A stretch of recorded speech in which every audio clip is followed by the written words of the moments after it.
Traffic నిబంధనలు పాటించడం వాహనాలు నడిపే ప్రతి ఒక్కరి బాధ్యత అని సిద్దిపేట జిల్లా ప్రధాన న్యాయమూర్తి సాయి రమాదేవి తెలిపారు. ట్రాఫిక్ నిబంధనలు తూచా తప్పకుండా పాటిస్తే రోడ్డు ప్రమాదాలు జరిగే ఆస్కారం లేదన్నారు. ఈ మధ్యకాలంలో చాలా రోడ్డు ప్రమాదాలలో వ్యక్తులు మరణించడంతో వారి కుటుంబాలు రోడ్డున పడుతున్నాయని ఆవేదన వ్యక్తం చేశారు. సిద్దిపేట పట్టణంలో జిల్లా న్యాయ సేవాధికార సంస్థ ఆధ్వర్యంలో రోడ్డు భద్రతా మాసోత్సవాల సందర్భంగా ట్రాఫిక్ నిబంధనలపై అవగాహన ర్యాలీ నిర్వహించారు.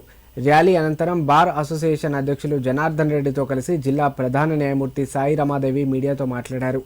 రోడ్డు ప్రమాదాల నివారణకు నిబంధనలు పాటించడమే ముఖ్యమన్నారు. మైనర్లకు ఎట్టి పరిస్థితుల్లో వాహనాలు ఇవ్వవద్దని తల్లిదండ్రులకు సూచించారు. అలాగే మద్యం సేవించినప్పుడు వాహనాలు నడపవద్దని, టూ వీలర్పై ప్రయాణించేటప్పుడు హెల్మెట్ తప్పనిసరిగా ధరించాలని ప్రజలకు పిలుపునిచ్చారు. అవగాహన ర్యాలీలో పాల్గొన్న వారందరికీ కృతజ్ఞతలు తెలిపారు. ఈ కార్యక్రమంలో ట్రాన్స్పోర్ట్ అధికారి శంకర్ నాయక్, మహిళా police station sub inspector Nagarani, న్యాయవాదులు ప్రకాష్, రాజలింగం, కోర్టు సిబ్బంది పలువురు పాల్గొన్నారు. న్యాయవాదులము, పాఠశాల కాలేజీ విద్యార్థులు అందరూ కూడా ఈ కార్యక్రమంలో పాల్గొనడం జరిగింది. ప్రధానంగా మన దగ్గర మన ప్రాంతంలో తల్లిదండ్రులు జాగ్రత్తగా ఉండవలసిన అవసరం ఉంది. పిల్లలకు, మహిళలకు కానీ కొడుకులకు కానీ మైనర్ పిల్లలకు బండ్లు ఇచ్చి ఏదో ఆనందం కోసం మా పిల్లలు ఏదో అని ప్రేమ కొద్దీ ఆ బండ్లు ఇవ్వడం వల్ల వాళ్ళ ప్రాణాలు పోతున్నాయి. దయచేసి తల్లిదండ్రులకు నేను ప్రత్యేకంగా విజ్ఞప్తి చేస్తున్నా, మీరు మైనర్ పిల్లలకు 18 సంవత్సరాలు దాటకుండా వాళ్ళకి ఎవరికి కూడా ఎలాంటి వెహికల్ మీరు అరేంజ్ చేసి కొనివ్వడం కానీ ప్రోత్సహించడం కానీ చేయకూడదని చెప్పి మనవి చేస్తున్నాం. అదేవిధంగా ఈ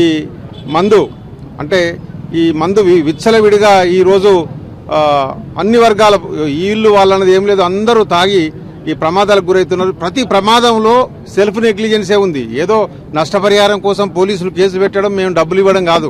ప్రధానంగా 90% మంది, 100 మంది చచ్చిపోతే 90 మంది వాళ్ళ సెల్ఫ్ నిర్లక్ష్యంతోనే చనిపోతున్నారు. కాబట్టి దయచేసి మీరందరూ, ప్రజలందరూ కూడా ఈరోజు గమనించవలసింది ఏంటంటే, అసలు ఒక ప్రాణం, అమెరికాలో ఒక ప్రాణాని కోసం ఒక హెలికాప్టర్ దించి ఆ ప్రాణాన్ని కాపాడతారు.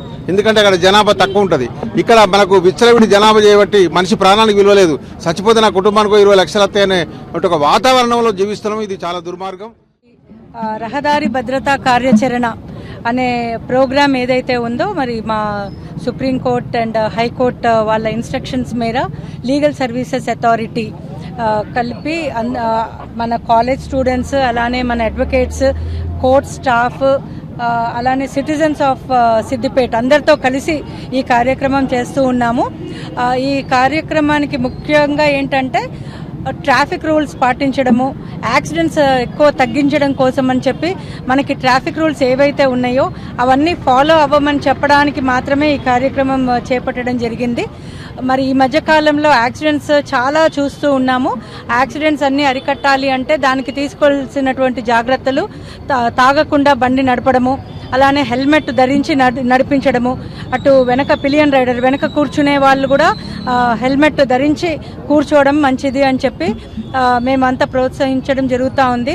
అందరికీ తెలిసిందే, మరి ముందు మన ప్రాణం తర్వాతే ఏదైనా మన ప్రాణం విలువైనది. ముందు మన ప్రాణము, మన ఫ్యామిలీ, మన కుటుంబం యొక్క ఇంపార్టెన్స్ ఏదైతే ఉందో అది చూసుకొని ఆ తర్వాత వేరేవన్నీ ఆలోచించుకోవాలి.